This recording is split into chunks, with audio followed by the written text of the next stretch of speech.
Yeah, objects just like ectoplasm are some of the most interesting avenues of investigation for me. I think this happens to me a lot with books. I'll be looking for a book. You can see the shelf behind me. I have it labeled, so I have categories, and so it's narrowed down. And I'd be like, I'm looking for this book, and I will look left to right, right to left, left to right. I can't find it. I will like look around, and then I'll look back to exactly where I was looking, and it's there. And it's like, how could I possibly have missed that with such intention looking in this little pile of 10 books and it's not there? It's weird.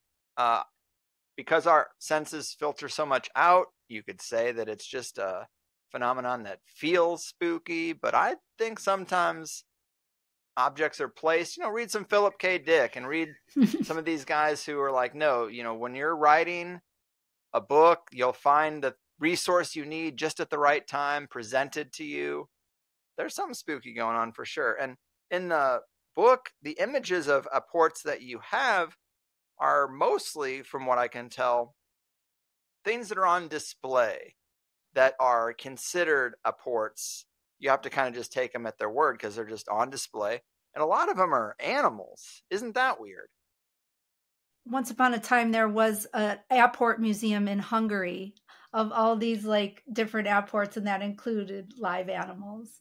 And in the book, I actually have one, there's one picture where I had been staying in the room by myself at Arthur Findlay College. And it was at night. I left to go to a seance downstairs, and I came back up, and the cleaners weren't out. Like, it was late at night. And like, I opened the door, and the pillow from my bed was was sticking straight up and like placed in an arc on my bed. Like, as soon as I walked in the door, it's like the first thing I saw was this like weirdly placed pillow.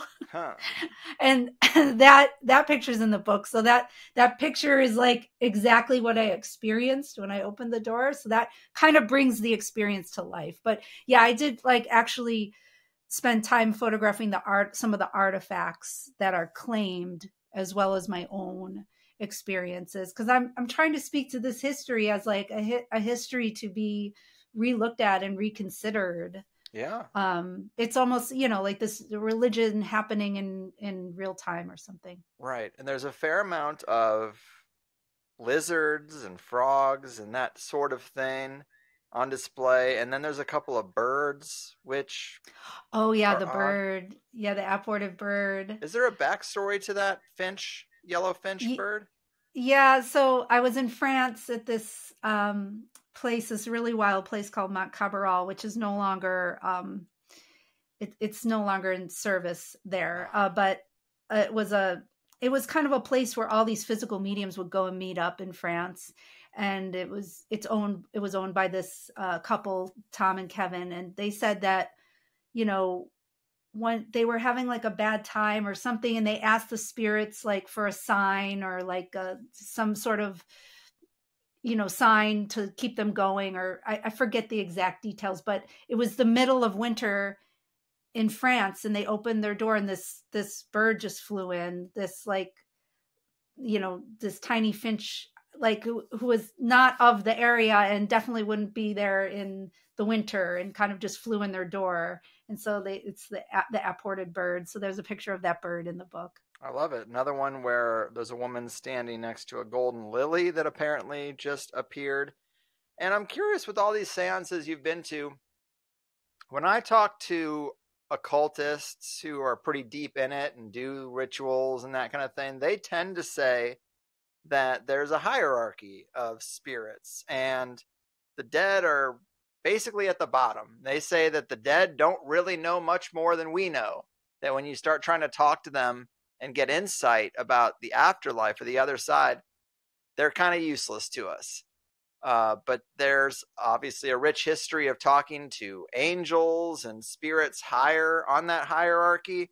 In any of these seances you've been to, have they tried to contact spirits that aren't just of the dead? I know spiritualism as a religion is focused on maintaining that connection to the dead, and that's kind of like what they focus on specifically. But what about the idea of channeling Egyptian gods or any of the other weird stuff people tend to channel? Well, in spiritualism, they have the spirit guides. So a lot of those would be, you know, different. Some of them are amalgamated, like a bunch of spirits appearing as like one entity. In spiritualism, they try to stick with the dead. It's totally ancestor stuff.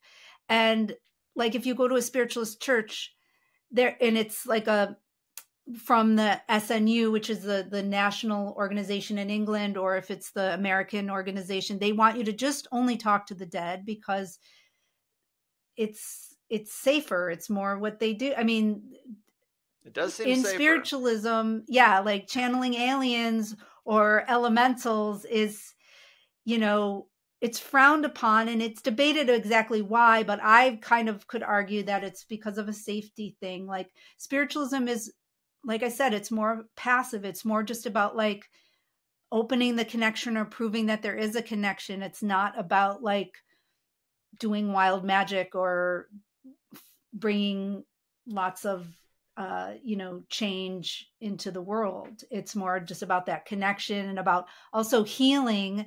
So if you're going to talk to a dead loved one, that offers more healing than maybe some. But the spirit guides they have are very provocative, and it also depends on the medium. And also, like Skoll, for example, they were channeling aliens, and that's why they left the spiritualist national union, because they wanted to be talking to aliens. And what happens in home circles is different, but there is an account of a medium in there in the text, and there's a picture of her. She wanted to be anonymous, but she said she channels aliens and that it's so much harder on her body. And it's really intense, and it's really much more dangerous. Basically, merging your energy with an alien is so much different than merging your energy with the spirit of your dead ancestors. That's how she explains it. I mean, and so in the book, I just kind of report on this and what I was told. And yeah, I mean, that's your role as a photojournalist, and I think that's really interesting. Alien channeling. I mean, who am I to doubt the person who does the actual channeling? But when I hear alien channeling, I think about another being in a physical form on another planet who is, I guess, also doing what this person's doing, and somehow they're meeting in the middle. And I don't know. I guess who is to say where? I guess the alien would tell the person that they were an alien.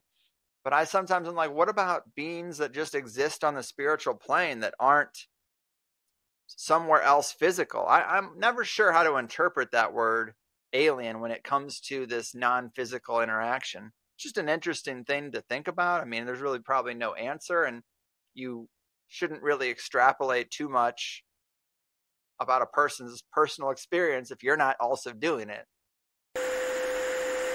Can you believe it, people? A video clip and a peek into how that sweet THC sausage is made. For some people, I'm sure it's nice to put a face to the name, so I started making clips that are a little more YouTube friendly than the full show tends to be. Get the full show on any podcasting platform. I prefer to keep it audio only, so we have a more decentralized distribution for a controversial show, and also so I can edit out the ums and ahs and barking dogs and all the things that happen when a person records in their home environment.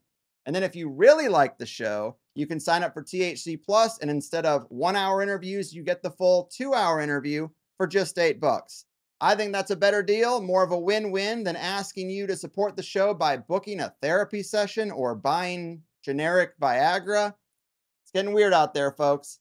So just go to the highersidechats.com or click the link at the top of any set of show notes, and all your wildest dreams will come true. All right? All right.